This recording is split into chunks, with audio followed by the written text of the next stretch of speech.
Hello guys, welcome back my channel Puja day. কেমন আছো তোমরা? আই হোপ কি তোমরা খুবই ভালো আছো, আর আমিও খুবই ভালো আছি। তো এখানে নাস্তা নিয়ে রেখেছি বাবুকে দিতে। তো এখানে ছিল লুচি, চানা দিয়ে আলু দিয়ে তরকারি আর জিলেবি।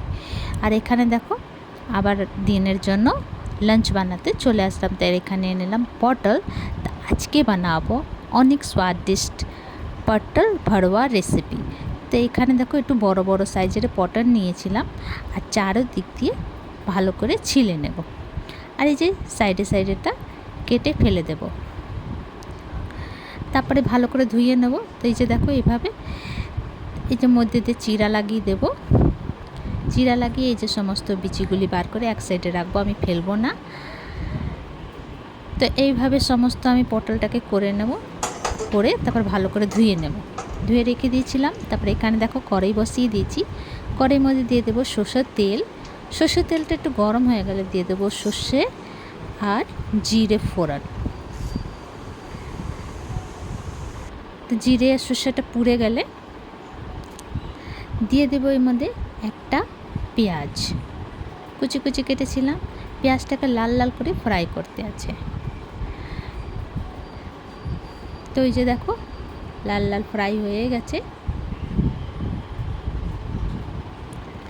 এবার আমি দিয়ে দেবো এর মধ্যে ওই যে পটলের বিচিগুলি রেখেছিলাম, এই পটলের বিচিগুলি দিয়ে পেঁয়াজের সঙ্গে 2-3 মিনিট তক নাড়াচাড়া করব।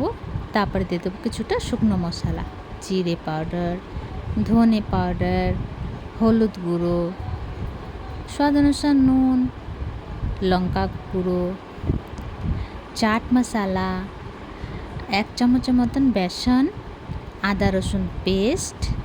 তারপরে একটু নাড়াচাড়া করব, একটুখানি জল দেব যে মশলাটা ভালো করে যেন ফ্রাই হয়ে যায়।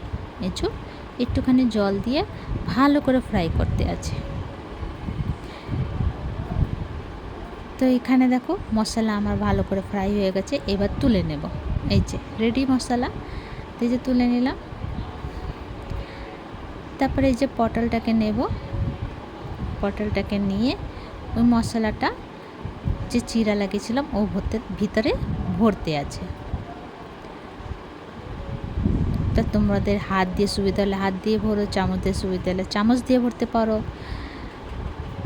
তো এই ভালো করে ঠেসে ঠেসে ভরে নেব, আর মুখটাকে ভালো করে বন্ধ করে দেব।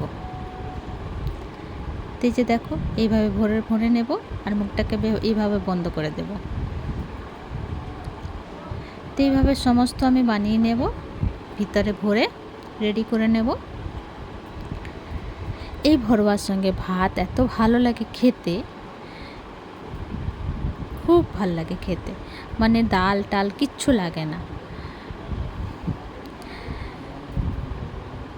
তো এইভাবে আমি সমস্ত পটলটাকে ভরে নেব। তারপরে আবার কড়াইটা গরম করতে বসিয়ে দেব, দিয়ে দেবো সর্ষের তেল। গরম হয়ে গেলে তারপরে তেলটা একটু গরম হয়ে গেলে এই যে একটা পটলটা দিয়ে দেবো, নাড়াচাড়া করব, তারপরে ঢেকে দেব। ঢেকে ফ্রাই করতে আছে লাল লাল করে। তো এই যে ফ্রাই হয়ে গেছে লাল লাল করে। এবার আমি তুলে নেব। তো এই যে আমার পটল ভরোয়া রেডি। এবার প্লেটিং করব। তো এই যে পটল ভরোয়া রেডি। তো তোমাদেরকে আমার ভিডিওটা কেমন লাগলো, ভালো লাগলে প্লিজ লাইক শেয়ার কমেন্ট করো, সাবস্ক্রাইব করে দিও। আবার নতুন ভিডিওর সঙ্গে দেখা হবে। তো তোমরা সবাই ভালো থেকো, সুস্থ থেকো। अगर फेसबुक দিয়ে দেখো তো ফলো করে দিও, আর ইউটিউব দিয়ে দেখো তো সাবস্ক্রাইব করে দিও, আর কমেন্ট করে জানিও ভিডিওটা কেমন লাগলো তোমাদেরকে। তো চলো ভিডিওটা এখানে শেষ করছি। Bye bye, take care.